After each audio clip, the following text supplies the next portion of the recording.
理智律者最初的故事，要追溯到1952年的第一次崩坏。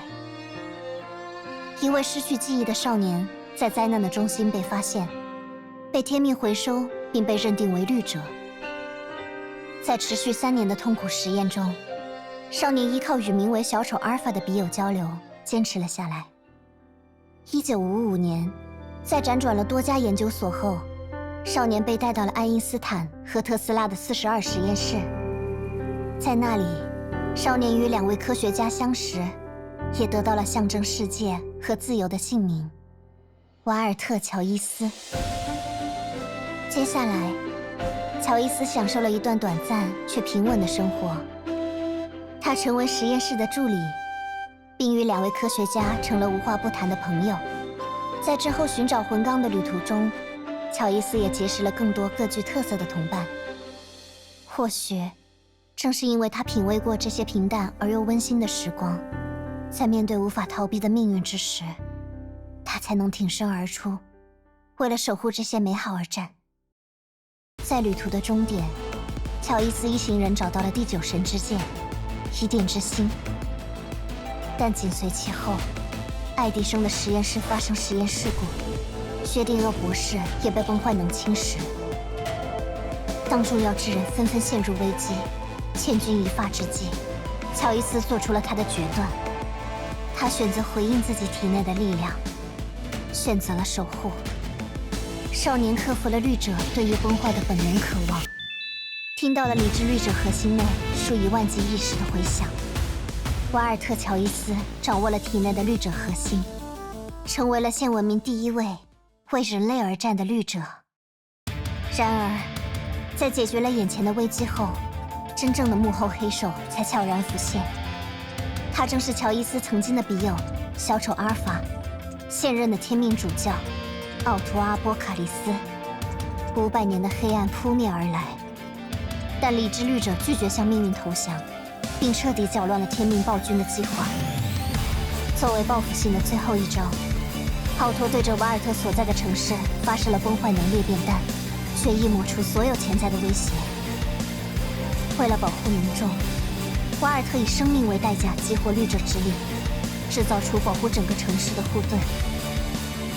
故事的最后，瓦尔特·乔伊斯的伙伴们脱离天命，逆商组织由此成立，而他自己则将理智律者核心，将这份守护人类的信念托付给了自己的后继者。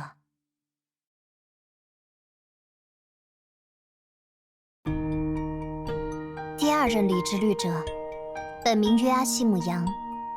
1955年，在瓦尔特·乔伊斯用生命守护的城市里，年幼的约阿希姆继承了理智律者的核心。但对于一个孩子来说，这份守护人类的责任太过沉重。他经历过迷茫，也选择过逃离。可当他外出闯荡，遇见了许多勇敢面对命运的普通人，明白了那些美好与信念的由来，少年意识到，瓦尔特之名绝不是需要抛弃的苦痛与负担。继承理智律者核心的他，终于发自内心地为守护人类的美好而战。在随后的几10年中，瓦尔特·杨成为了逆商的领袖。他与心怀同样信念的伙伴一起，为了守护世界而不断奋斗。在2000年的第2次崩坏中，身为理智律者的瓦尔特·杨代表人类向崩坏挑战。他运用理智律者的全能，构建出源自人类文明的武器，重创了第2律者。然而，第2律者在月球上得到了神的恩赐，人类在神的力量下显得十分渺小。可即便如此，为了守护同伴，更为了守护这个世界，瓦尔特·杨从未退缩，一次次以自己的生命为赌注进行战斗，因为他所代表的是律者核心内30万种思想，是人类文明的沉淀与辉煌。2016年，为了寻找终结崩坏的方法，瓦尔特·杨对海渊之眼进行实验，却最终深陷量子之海。因为在那里，他遇见了前文明最强大的战士凯文。这位战士的人生经历了太多，他的意志早已坚不可摧。凯文意图返回现实世界，用最坏的方式帮助人类的文明跨越崩坏。瓦尔特扬无法认同他的做法。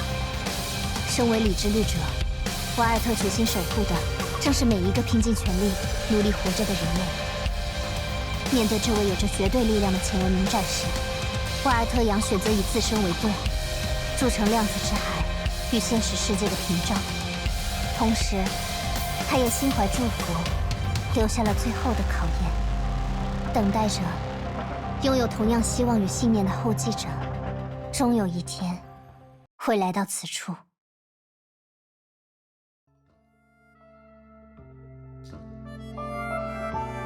第3任理之律者名为 Bronya Zaytek。少女从小就是孤儿，被迫过着雇佣兵的生活。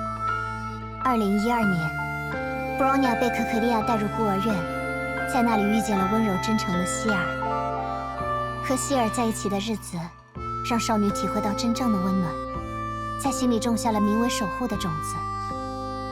可不久之后，希尔为保护 Bronya， 自愿成为 X-10实验的对象，并深陷量子之海。Bronya 选择参加了相同的实验，却无法救回希尔。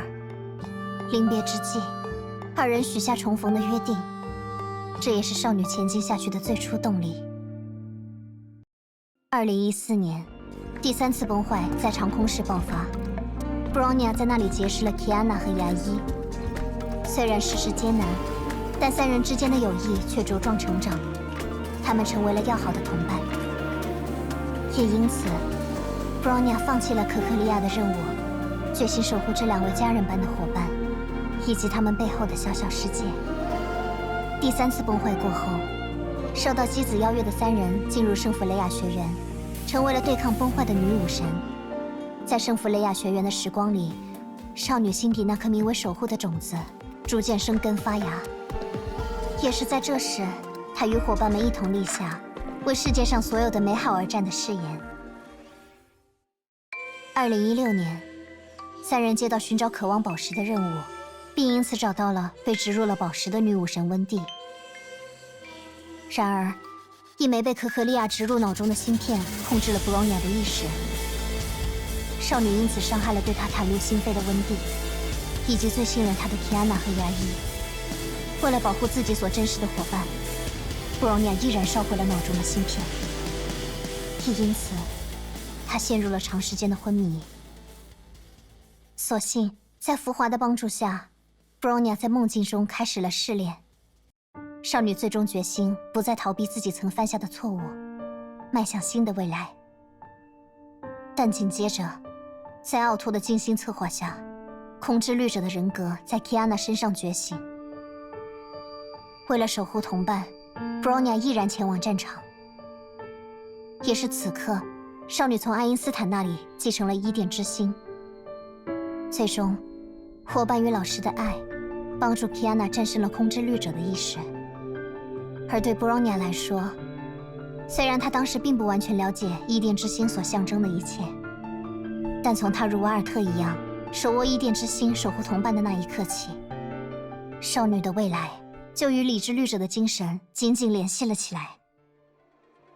2017年，为了回收失落的渴望宝石，也为了拯救挚友 ，Bronya 深入量子之海，在那里通过了瓦尔特扬的考验。善良、坚定、正直、守护，在3个世界泡内 ，Bronya 一次次证明了自己的信念。最终 ，Bronya 与理之律者的核心同步，成为了第3任为人类而战的理之律者。而这一次 ，Bronya 也终于在量子之海中救回了希尔，履行了最初的约定。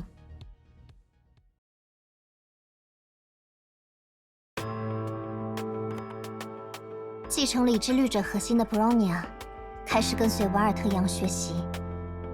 与前人不同的是 ，Bronya 没有选择继承瓦尔特之名。对当时的少女而言，2位瓦尔特的信念似乎都太过耀眼。可即使没有瓦尔特之名，她也用自己的方式践行着守护的理念。但与此同时，整个世界也进入了夺世之秋。2017年10月，天命主教奥托经过多年准备，决定以重置整个世界为代价，复活圣女卡莲。为阻止这位主教的疯狂行径，布朗尼亚的伙伴们齐聚科洛斯藤，而彼时的奥托依然化身伪神。面对阻挡去路的约束光幕，布朗尼亚做出了决断。在30万种思想的共同见证下，少女诠释了理智律者的使命。通过精神同调的方式，布朗尼亚完全解放了理智律者的力量。她构筑起月光王座阵列，击破阻碍，为同伴开启了前进之路。而理智律者未来的道路，也真正延伸到了布朗尼亚的脚下。科洛斯藤事件结束后，雷电牙医与往事乐土的13英杰携手战胜了侵蚀律者。至此，人类文明需要面对的律者，只剩下了最后的终焉。而凯文与他带领的世界蛇，也正式启动了圣痕计划。世界蛇的圣痕计划，将人类文明置于人类本身之上，被认为是跨越崩坏的最差计划。此刻阻拦在女武神们面前的，正是代号为雨兔的世界蛇干部，圣痕的结晶米斯特林沙尼亚特。对女武神们来说，雨兔是直面凯文前必须战胜的对手，但对布隆尼亚而言，这个对手还不仅如此。在诅咒中降生，背负圣痕计划的烙印，转入芸芸众生之人。雨兔的某些存在方式，与理智律者异常相似，又全然不同。也正因如此，他是必须由布隆尼亚自己战胜、超越的对手。在月球之上，少女背负着理智律者的信念，对阵这位特殊的敌人。瓦尔特之名令人敬仰，30万份思想更值得后世铭记。但如果要战胜现在，就不能执着于过去的力量。如果要迈向未来，他必须用自己的方式，真正背负起理智律者的传承。前辈的意志，伙伴的信任，众多的心意汇聚在一起，使少女羽化为真理之律者，成为了以自己的方式诠释逆商精神的布朗尼亚灾强。以真理之名，少女继往开来。